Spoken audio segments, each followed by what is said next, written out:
বসিয়ে দিয়েছিল বাংলাদেশকে, তাদের দাসত্বের, ভারতের দাসত্বের শৃঙ্খলা আবদ্ধ করেছিল, সেই রকম একটি নির্বাচনের মধ্য দিয়ে তাদেরকে যেন এমন একটি সরকার দেয়া হয় নিরপেক্ষ সরকারের নামে, যেটা তাদেরকে নিশ্চিত ক্ষমতায় বসিয়ে দিবে, সেই রকম সরকার তারা চায়।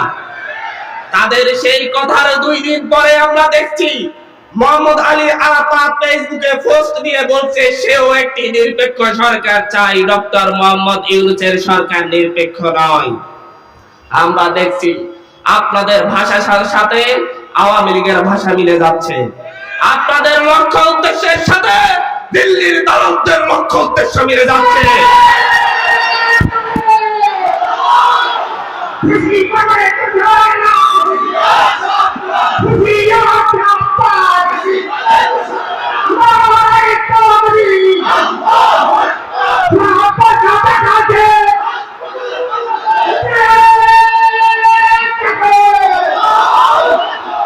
ফ্যাসিবাদের বিরুদ্ধে বাংলাদেশের মানুষ, বাংলাদেশের সকল রাজনৈতিক দল ফ্যাসিস্টের বিরুদ্ধে নাহিদ ইসলামের নেতৃত্ব মেনে নিয়ে রাজপথে নেমে এসেছিল।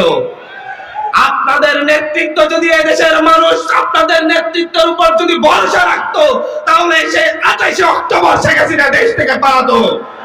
আপনারা সেদিন পল্টন ময়দানের সেই লক্ষ লক্ষ মানুষদেরকে টিয়ার গ্যাসের সামনে পেলে মঞ্চ থেকে পালিয়েছে দেশের মানুষ বলে যায়নি। কিন্তু নাহিদ ইসলামের আসিফ মাহমুদরা এই দেশ থেকে পালায় নাই, তারা 3রা আগস্ট, 4টা আগস্ট, 5ই আগস্ট প্রতিটি দিন রাজপথে ছিল। তারা ডিবির অফিস থেকে এসে 1 ঘন্টার জন্য রেস্ট নেয় নাই, তারা তারপর দিন থেকে রাজপথে নেমেছিল।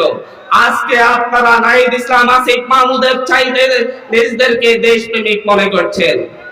5ই আগস্টের পরে আপনাদের নেতা কর্মীরা পথে ঘাটে যে লেভেলের চাঁদাবাজি শুরু করেছে, দখলদারিত্ব শুরু করেছে।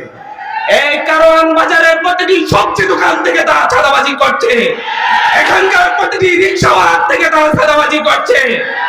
যেই চাঁদাবাজি আওয়ামী লীগ করত, যেই চাঁদাবাজি ছাত্রলীগ করত, যেই চাঁদাবাজি যুবলীগ করত, এখন আপনারা সেই চাঁদাবাজির হাত হস্তান্তর করে নিজেদের হাতে নিয়েছেন। কিন্তু মনে রাখবেন, শুধুমাত্র নির্বাচনের জন্য, ভোটের জন্য এদেশের মানুষ, এদেশের 2000 ছাত্র জনতা জীবন দেয় নাই।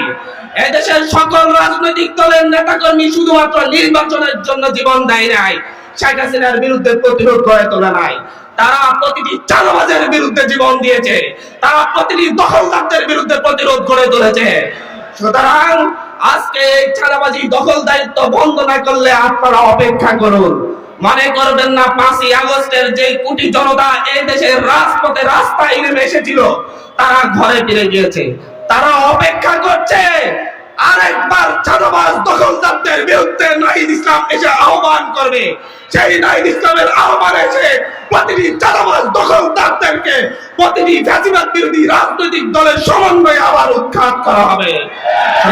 চাঁদাবাজি বন্ধ করে ঘরে ফিরুন, সেই আহত শহীদদের রক্তকে আপনারা মূল্য দিন। আপনারা বাংলাদেশের প্রতিটি ইসলামপন্থী রাজনৈতিক দলকে মূল্য দিন।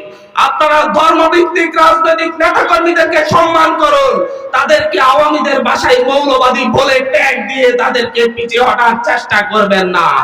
তারা এই অভ্যুত্থানের শক্তি আগামীর বাংলাদেশে দল মত নির্বিশেষে, ধর্ম বর্ণ নির্বিশেষে, ধর্মভিত্তিক ধর্মনিরপেক্ষ সকল রাজনৈতিক দল একসাথে আগামীর বাংলাদেশ গড়ে তুলবে ইনশাআল্লাহ।